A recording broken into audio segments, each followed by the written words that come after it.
Goeiemôre almal. Dit is vandag Dinsdag 26 Mei en hierdie week is ons besig om te kyk na God as skepper. Het jy al ooit na 'n sonsondergang gekyk en net vir 'n oomblik stil geword? Of dalk saans opgekyk na die sterre? Ek dink partykeer sê die natuur dinge waarvoor woorde te klein voel. Ek wil graag vandag vir ons Psalm 19 vers 2 tot 5 lees. Die hemelruim verkondig die eer van God en die hemelkoepel maak die werk van sy hande bekend. Dag na dag bring dit 'n boodskap voort en nag na nag deel dit kennis mee.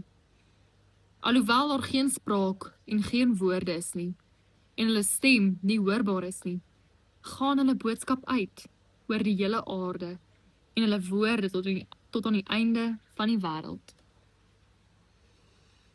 Psalm 19 herinner ons dat die skepping elke dag iets oor God sê.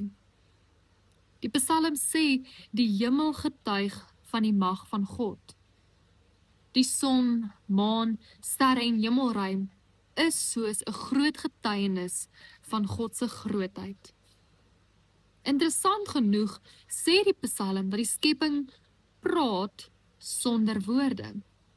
Niemand hoor 'n stem nie, maar tog verkondig die skepping oral God se heerlikheid.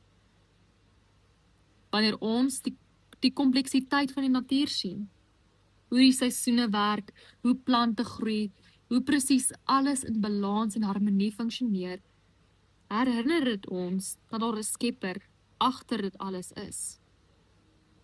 En tog raak ons maklik gewoond aan hierdie wonder.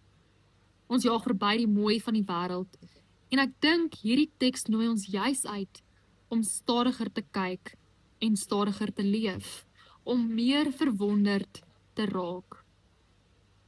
God se skepping wil ons nie net beïndruk nie. Ek dink dit wil ons terugwys na hom toe. Kom ons bid saam. Here, maak ons oë oop vir die wonder van u skepping.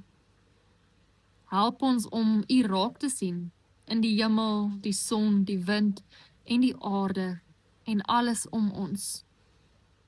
Help ons ook en leer ons om stadig genoeg te leef om u raak te sien daar waar ons ook gaan. Amen.